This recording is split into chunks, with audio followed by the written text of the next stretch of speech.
are generally terrified of Kahlan. That's why they all treated her kind of weird in the Mud People village. Because they're like, your hair's pretty cool, but, like, I don't want you to fuck me. Yeah. Well, either she likes you and then, oh no. Or she, according to this, doesn't like you and then, oh no. So there's just there's no telling, good or bad. Just don't make eye contact. Right. Well, yeah. Yep. Avoidance at all costs. Confessors are taught from a young age that they must not choose somebody they care for because they're going to be destroyed, as we've described. While getting it on, a confessor is going to relax her hold on the power and release it into him. Because she can't, you can't hold in a fart while you're fucking.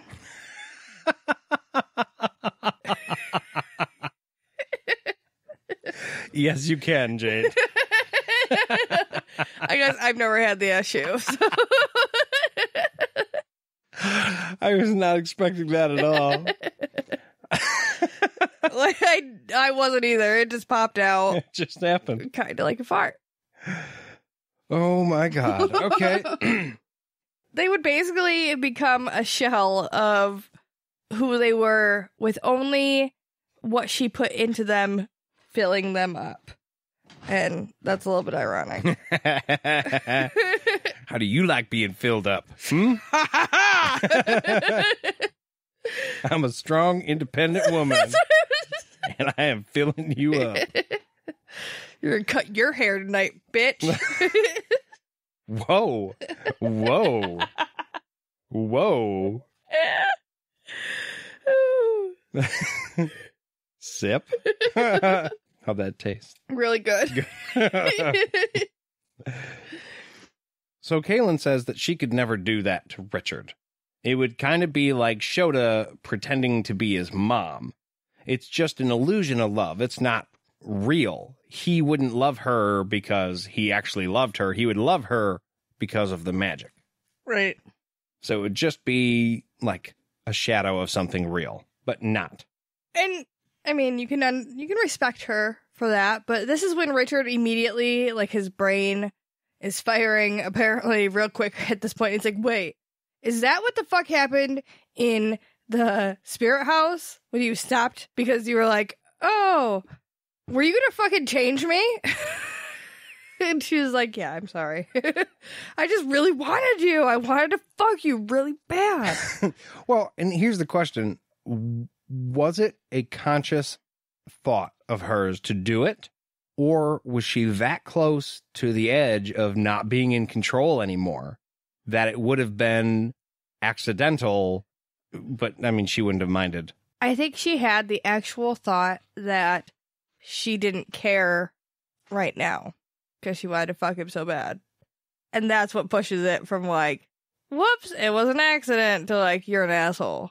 Because you had the thought, like, I don't care. So, like, you were aware that you were about to fuck his whole life up. Yeah, it was going to be an on-purpose, no-shit decision from Kahlan to do it. Right. The only reason she stopped is because Richard was like, yo, what's that magic stuff you got going on? Yeah.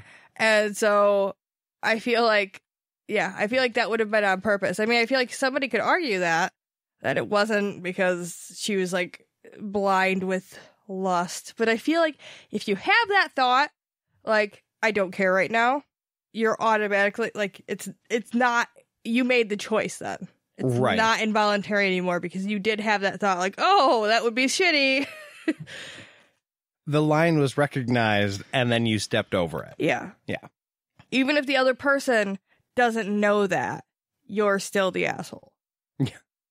So Richard realized that even though he's feeling the pain of loss right now, right, because he finally realizes that him and Kahlan will never work. This fantasy that's been in his head will never become a reality. Because we need some sex in this relationship. Yeah. I'm really stressed out with all the Seeker stuff right now, and I need an outlet. Yeah. And Zed had tried to save him from this. He had tried to warn him, hey, don't go down that path, dude. She's not for you. But that was not good enough for Richard. And now the gravity of that is sinking in, and it's a lot. To be fair, tits. Yeah, I mean, yeah, tits will do it every time. And then, as if to drive the nail into the coffin, it goes from bad to way, way worse. Way, way worse. Now Kahlan explains what happens when a baby boy confessor is born.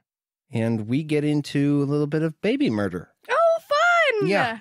Yeah, and I think Jade and I are going to have to drink our way through this one. So we're going to get a refill, and we'll be back right after this. Enjoy your commercials.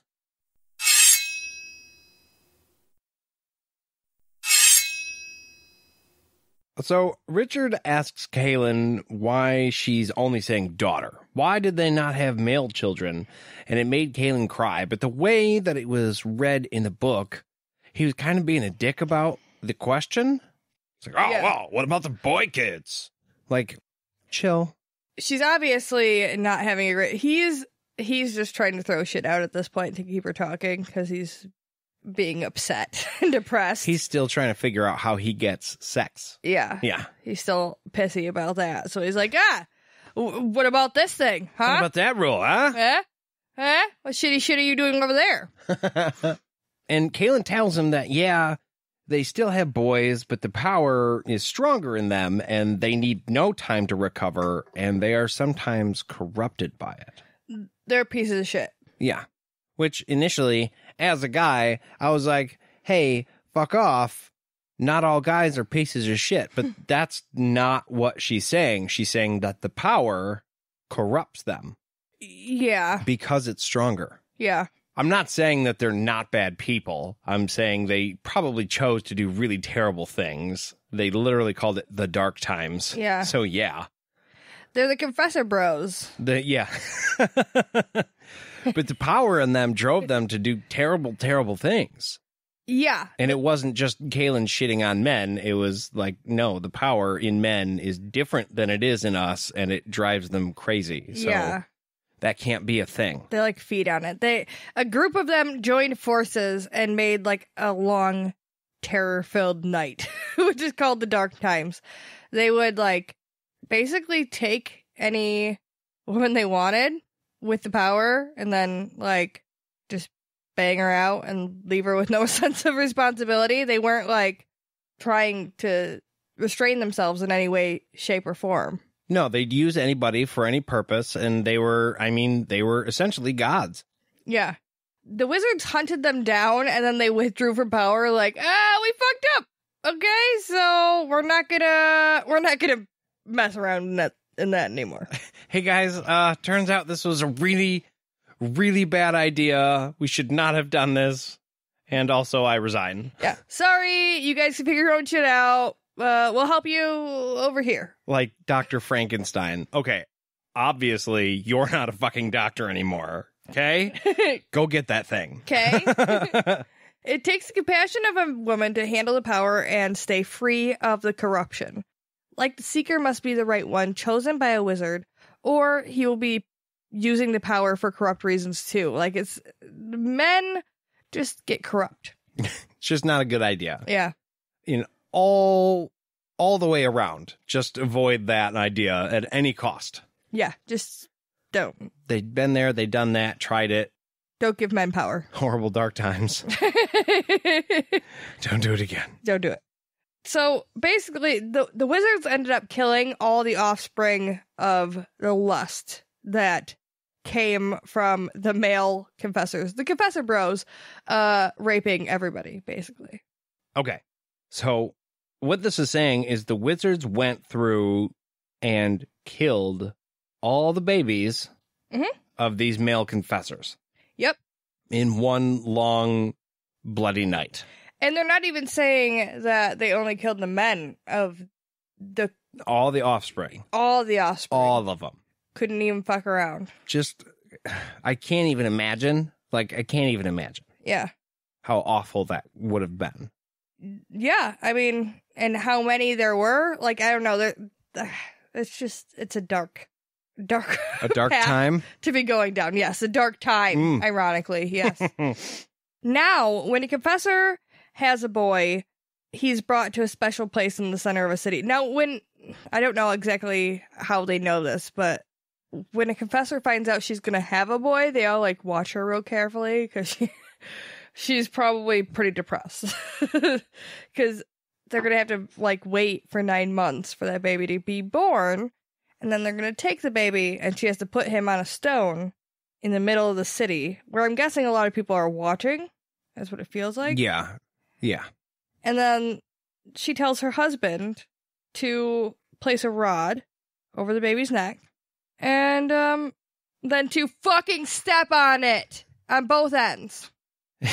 I'm sorry. Yeah. Yeah, it's yeah, that's not great. I wonder why they have to do this in front of everybody. In this manner?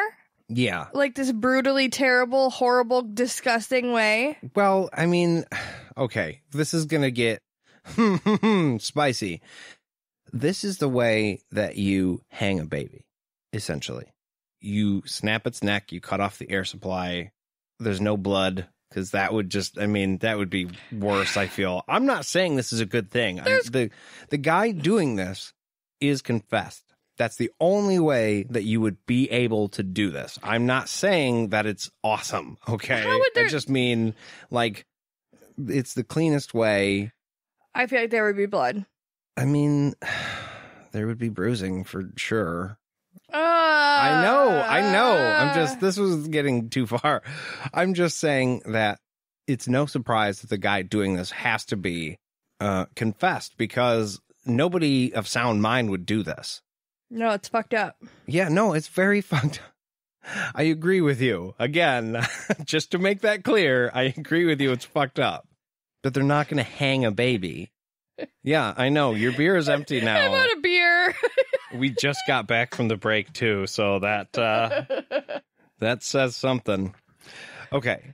So when Richard hears this, he decides that he fucking hates the Midlands, which, yeah. Same. Yep. Can't blame him for that at all. He misses the Heartland Woods. He wants to go back home when all of the shit is over, and he wants the boundary to get put back up, which I thought was funny. Yeah, he's going to make Zed do it. And then he wants to destroy the sword. He just wants to be done with all of this shit. Let's go to Mordor. No, we're not going to go to Mordor. Destroying the where else? How else are you going to destroy a sword? Well, I don't like it, but it's a theory. Yeah. Go to Mordor. Gotta go to Mordor. Hopefully it doesn't take 3 fucking books, okay? So he thanks Kahlan for telling him, and he's glad that he heard it from her and not somebody else. But all the hope that he had for a fresh and happy start after they stopped Rawl is gone. Yeah, apparently he has been building up a really, really healthy fantasy world that he was going to enter into after he stopped Rawl. We're going to have 3 girls and 1 boy. And we're going to live in a farmhouse with a dog and that little white fence all around the easy, Richard. Her name is Kahlan. Introduce yourself. Yeah, he's a little bit of a drama queen. He's literally thinking his life is going to be over once he gets back home, and he has nothing else to look forward to. You've known her for like 2 weeks. Yeah. Yeah, you're still pretty new. Let's not start planning lives. I mean, we already actually went through a situation where she kind of planned out your life and you weren't very happy about it. So, yeah. Like, easy, bud. I feel like I would almost be, I don't know, open to the idea that there's more out there. Because you met one person from a different land and you were like, yes, love, marriage, great. That didn't work out, but now you know there's 2 other lands that you can pick from. For women. Like, you're not just stuck with Westland. You have so many other choices. Calm down. I want to see what a Daharan chick is all about. That's all I'm saying. Yeah, no, you're right. Never settle for the first. Settle for the best. At least don't stay in such a box, okay, Richard? Yeah. It seems very, very middle school. Yeah. Of Richard. This is my girlfriend. We're going to get married someday. Mm-hmm. I'm mature. Look at me being mature in a relationship. Oh, it's over. Damn. Gotta go kill myself. Mm-hmm. Not to make it light of that either, but that's the feeling, like, the teenage, like, my life is over because so-and-so broke up with me. disregarding that literally